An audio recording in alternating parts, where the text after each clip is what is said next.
Hey everyone, welcome back to my channel. நீங்கள் எப்போது notice பண்ணியிருக்கீங்களா? நீங்கள் ஒரு பர்சன் மேலே ஜாஸ்தியாக கேர் லவ் காட்டும்போது அந்த பர்சன் வந்து உங்களை விட்டு தூரம் போக தான் ட்ரை பண்ணுவாங்க. அவங்க உங்கள்கிட்ட இருந்து கொஞ்சம் டிஸ்டன்ஸ் மெயின்டைன் பண்ண ஸ்டார்ட் பண்ணுறாங்க. ஏன் இந்த மாதிரி எல்லாம் நடக்குது? ஆனால் அதே வந்து நீங்கள் காமாக ரிலாக்ஸாக இருந்தீங்க அப்படின்னா அந்த பர்சன் உங்களை தேடி தான் வருவாங்க. ஸோ இந்த வீடியோவில் சொல்ல போகிற சில விஷயம் உங்களுக்கு வந்து ஹெல்ப்ஃபுல்லாக இருக்கும் உங்களோட மேனிஃபெஸ்டேஷனுக்கு. இதை நீங்கள் ப்ராப்பராக அண்டர்ஸ்டாண்ட் பண்ணி உங்களோட லைஃப்பில் நீங்கள் அப்ளை பண்ணீங்க அப்படின்னா உங்களோட லவ் லைஃப் வந்து ரொம்ப பியூட்டிஃபுல்லாக சேஞ்ச் ஆயிரும். ஃபஸ்ட்டு டிட்டாச்னா என்ன? நிறைய பேர் வந்து நீங்கள் எங்கே கோச்சிங் எடுத்திருந்தாலும் நீங்கள் எந்த கோச்சிட்டு நீங்கள் காண்டாக்ட் பண்ணாலும் மெயினாக அவங்க சொல்கிறது என்ன, நீங்கள் டிட்டாச்சாக இருக்கணும் உங்களோட அந்த பர்டிகுலர் டிசைர் கூட அப்படின்ட்டு. ஏன் அப்படி சொல்கிறாங்க? எப்போ திங்க் பண்ணியிருக்கீங்களா? ஏன் வந்து நிறையா கோச்சஸ் வந்து ஃபஸ்ட்டு பாயிண்ட் டிட்டாச்மெண்ட்டில் இருங்க அப்படின்னு சொல்கிறாங்க? ஏன்னா வந்து நீங்கள் ஒரு விஷயம் மேனிஃபெஸ்ட் பண்ணுறீங்க அப்படின்னா அந்த பர்டிகுலர் விஷயம் இல்லை சப்போஸ் உங்களுக்கு நெகட்டிவாக சர்க்கம்ஸ்டன்ஸ் க்ரியேட் ஆகும்போது நீங்கள் அதை பார்த்து வேவர் ஆகக்கூடாது, அதை பார்த்து வந்து நெகட்டிவ் ஆகக்கூடாதுன்னுக்காக தான் உங்களை வந்து டிட்டாச்மெண்ட்டில் இருந்து மேனிஃபெஸ்ட் பண்ணுங்க அப்படின்னு சொல்கிறதுக்கு ரீசனே. ஃபஸ்ட்டு டிட்டாச்மெண்ட் அப்படின்னா என்ன? நிறைய பேர் வந்து டிட்டாச்மெண்ட்டே வந்து வேறு மாதிரி அண்டர்ஸ்டாண்ட் பண்ணிக்கிறீங்க. டிட்டாச்மெண்ட் அப்படின்னா வந்து உங்கள் எஸ்பி வந்து விட்டுட்டு விலகிருங்க, டோட்டலாக அவங்கள பற்றி மறந்துடுங்க அப்படின்னு கிடையாது. டிட்டாச்மெண்ட் அப்படின்னா உங்கள் எஸ்பி உங்கள் கூட இருந்தாலும் சரி இல்லாட்டியும் சரி நான் வந்து ஓகே தான் அப்படின்ட்டு இருக்கிற அந்த மைண்ட் செட் தான் வந்து டிட்டாச்மெண்ட். ஃபார் எக்ஸாம்பிள் உங்களோட ஓல்டு ஸ்டோரி வந்து என்னோடய எஸ்பி எனக்கு மெசேஜ் பண்ணலை இல்லை கால் பண்ணல அப்படின்னா எனக்கு ரொம்ப கஷ்டமாக இருக்கும். இது வந்து உங்களோட ஓல்டு ஸ்டோரி. பட் உங்களோட நியூ ஸ்டோரி வந்து டிட்டாச்மெண்ட்டில் இருந்தீங்க அப்படின்னா எப்படி இருக்கும்னா, அவங்க எனக்கு கால் பண்ணாலும் சரி மெசேஜ் பண்ணாலும் சரி இல்லை பண்ணாமல் இருந்தாலும் சரி நான் வந்து ஃபைன் தான் அப்படின்னு இருக்க மைண்ட் செட் தான் டிட்டாச்மெண்ட். இந்த மாதிரி மைண்ட் செட் தான் உங்களோட ரியல் டிட்டாச்மெண்ட். நிறைய பேர் என்ன திங்க் பண்ணுறீங்க அப்படின்னா மேனிஃபெஸ்ட் பண்ணுறோம் அப்படின்னா எஸ்பிட்ட கால் பண்ண வேண்டாம் மெசேஜ் பண்ண வேண்டாம்னு சொல்கிறாங்க. ஸோ அப்படி இருக்கும்போது நம்ம டோட்டலாக எஸ்பியை மறந்துடணும் அப்படின்னு கிடையாது. நீங்கள் வந்து அங்கே நெகட்டிவ் ஆகக்கூடாது, உங்களோட மேனிஃபெஸ்டேஷனில் வந்து எந்த ஒரு எஃபெக்ட் ஆகக்கூடாது அப்படின்காக தான் டிட்டாச்மெண்ட் போக சொல்கிறது. ஓகேவா? ஸோ அதனால் வந்து டிட்டாச்மெண்ட் கிளியராக புரிஞ்சுக்கோங்க. இதுதான் ஆக்சுவல் டிட்டாச்மெண்ட். நீங்கள் வந்து வேவர் ஆகக்கூடாது. எஸ்பிட்டேருந்து நீங்கள் கால் வரல மெசேஜ் வரல அப்படின்ட்டு. அந்த வேவர் ஆகிறது தான் உங்களோட மேனிஃபெஸ்டேஷன் எஃபெக்ட் பண்ணுது.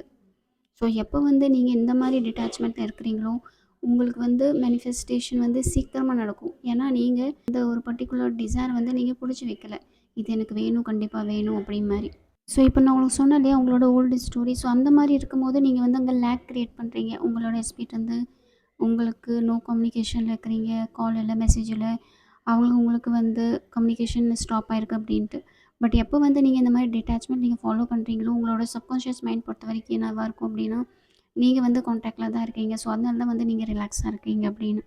யாராக இருந்தாலுமே வந்து அவங்க காமான எனர்ஜிக்கு தான் அட்ராக்ட் ஆகுவாங்க. ஸோ உங்களோட ஸ்பெசிஃபிக் பர்சனும் அதே மாதிரி தான். உங்களோட காமான எனர்ஜிக்கு தான் அவங்களும் அட்ராக்ட் ஆகுவாங்க. ஃபார் எக்ஸாம்பிள் நீங்கள் வந்து உங்களோட எஸ்பிக்கு கால் அண்ட் மெசேஜ் கண்டினியூஸாக பண்ணிகிட்டே இருக்கிறீங்க. ஸோ அவங்களும் பார்த்துட்டு வந்து இக்னோர் பண்ணுறாங்க. பட் ஸ்டில் வந்து நீங்கள் விடாமல் வந்து கால் மெசேஜ் பண்ணிகிட்ருக்கீங்க. உங்கள் மைண்ட் என்ன வரும் அப்படின்னா, என் காலை பார்த்துட்டாங்க இல்லை மெசேஜை பார்த்துட்டும் வந்து எனக்கு ரிப்ளை பண்ண மாட்டேங்கிறாங்க அப்படின்ட்டு நீங்கள் உன்னையும் வந்து ஃபர்ஸ்ட்ரேட் ஆக ஸ்டார்ட் பண்ணுவீங்க. இந்த மாதிரி நீங்கள் பண்ணும்போது என்னாகும் அப்படின்னா உங்களோட எஸ்பி வந்து ப்ரெஷராக ஃபீல் பண்ணுவாங்க. அப்புறம் கொஞ்சம் கொஞ்சமாக உங்கள்ட்ட வந்து டிஸ்டன்ஸ் மெயின்டைன் பண்ண ஸ்டார்ட் பண்ணுவாங்க. ஆனால் அதே வந்து நீங்கள் காமாக இருந்து அவங்களுக்கு காலோ மெசேஜ் பண்ணி டிஸ்டர்ப் பண்ணாமல் உங்களோட லைஃப்பில் நீங்கள் பிஸி ஆகிட்டீங்க அப்படின்னா உங்களுக்கு என்ன மாதிரி ரிசல்ட் கிடைக்கும் அப்படின்னா உங்களோட எஸ்பி உங்களை பற்றி யோசிக்க ஸ்டார்ட் பண்ணுவாங்க. இவங்களுக்கு என்ன ஆச்சு, கால் பண்ணல மெசேஜ் பண்ணல அப்படி மாதிரி அவங்க திங்க் பண்ண ஸ்டார்ட் பண்ணுவாங்க. நிறைய பேர் பண்ணுற மிஸ்டேக் என்ன அப்படின்னா வாயில் மட்டும் தான் டிட்டாச்மெண்ட் அப்படின்னு சொல்லுவாங்க. பட் இன்சைட் வந்து ஃபுல் ஓவர் திங்கிங்கில் மட்டும் தான் இருப்பாங்க. ஃபார் எக்ஸாம்பிள் நிறைய பேர் வந்து வெளியிலேருந்து மட்டும் தான் சொல்லுவாங்க, ஐ டோன்ட் கேர், எஸ்பி எனக்கு கால் பண்ணாலும் சரி மெசேஜ் பண்ணாலும் சரி ஐ ரியலி டோன்ட் கேர் அப்படின்ட்டுருவாங்க. பட் இன்சைட் வந்து அவங்களுக்கு எப்படி இருக்கும் அப்படின்னா எஸ்பி என்னை மிஸ் பண்ணுவாங்களா இல்லை வேறு யார் கூட பேசிகிட்டு இருக்காங்களா இந்த மாதிரி ஓவர் திங்கிங் பண்ணிகிட்ருப்பாங்க. இது வந்து டிட்டாச்மெண்ட்டா? இல்லை, இது வந்து ஃபேக் டிட்டாச்மெண்ட். ஸோ ரியல் டிட்டாச்மெண்ட்டில் இருக்க பர்சன் வந்து ஓவர் திங்க் பண்ண மாட்டாங்க, காமாக இருப்பாங்க, மைண்ட் அவங்களுக்கு ரிலாக்ஸாக இருக்கும். இதுதான் டிஃப்ரென்ஸ். உங்களோட எஸ்பி என்ன பண்ணுறாங்க அப்படின்னு நீங்கள் யோசிக்கக்கூடாது, நீங்கள் என்ன பண்ணிகிட்ருக்கீங்க அப்படின்னு அதே நீங்கள் யோசிக்கணும். இன்ஸ்டெட் ஆஃப் திங்கிங் எஸ்பி என்ன பண்ணுறாங்க அப்படின்ட்டு திங்க் பண்ணுறதுக்கு பதிலாக நான் என்ன இம்ப்ரூவ் பண்ணிக்கலாம் அப்படின்னு மாதிரி திங்க் பண்ணுங்கள். மேபி அது உங்களோட ஏதாவது ஹாபியாக இருக்கட்டும், ஏதாவது ஸ்கில் வந்து நீங்கள் கற்றுக்கிறதா இருக்கட்டும். இந்த மாதிரி நீங்கள் பண்ணும்போது இது உங்களோட வேல்யூ இன்க்ரீஸ் பண்ணும். நெகட்டிவ் தாட்ஸ் வந்துச்சு அப்படின்னா ரிப்ளேஸ் பண்ணுங்கள் பாசிட்டிவ் தாட்ஸோட. ஃபார் எக்ஸாம்பிள் என் எஸ்பி என்னை இக்னோர் பண்ணுறாங்க, இந்த மாதிரி தாட்ஸ் வந்துச்சு அப்படின்னா இதை பாசிட்டிவாக கன்வெர்ட் பண்ணுங்கள். என் எஸ்பி என்னைய வந்து வேல்யூ பண்ணுறாங்க. அவங்களுக்கு நான் ரொம்ப இம்பார்ட்டன்ட். நீங்கள் உங்கள் லைஃப்பை என்ஜாய் பண்ணுங்கள், ஹாப்பியாக இருங்க, பிஸியாக இருங்க. ஃப்ரெண்ட்ஸ் கூட டைம் ஸ்பெண்ட் பண்ணுங்க. நெறைய விஷயத்த லேர்ன் பண்ணிக்கோங்க அண்ட் செல்ஃப் இம்ப்ரூவ்மெண்ட் பண்ணுங்க. இந்த மாரி நீங்க பண்ணும்போது நார்மலி நீங்க வந்து அட்ராக்டிவ் ஆக ஸ்டார்ட் ஆயிருவீங்க. சிம்பிளா சொல்லணும் அப்டின்னா, நீங்க வந்து நீடி எனர்ஜில இருந்தீங்க அப்டின்னா, உங்களோட எஸ்பி உங்கள இக்னோர் பண்ணுவாங்க. அதே வந்து நீங்க காம் எனர்ஜில இருந்தீங்க அப்டின்னா, அவங்க உங்கள சேஸ் பண்ணுவாங்க. நீட் எனர்ஜில இருந்தீங்க அப்டின்னா, உங்களோட எஸ்பிய வந்து நீங்க புஷ் பண்றீங்க. ஆனா, அதே வந்து நீங்க டிட்டாச் எனர்ஜில இருந்தீங்க அப்டின்னா, அவங்கள நீங்க அட்ராக்ட் பண்றீங்க. ஸோ ஆல்வேஸ் ரிமெம்பர், நீங்கள் சேஸ் பண்ணுறது ஸ்டாப் பண்ணுற அந்த மூமெண்ட்டில் உங்கள் எஸ்பி உங்ககிட்ட வர ஸ்டார்ட் பண்ணுவாங்க.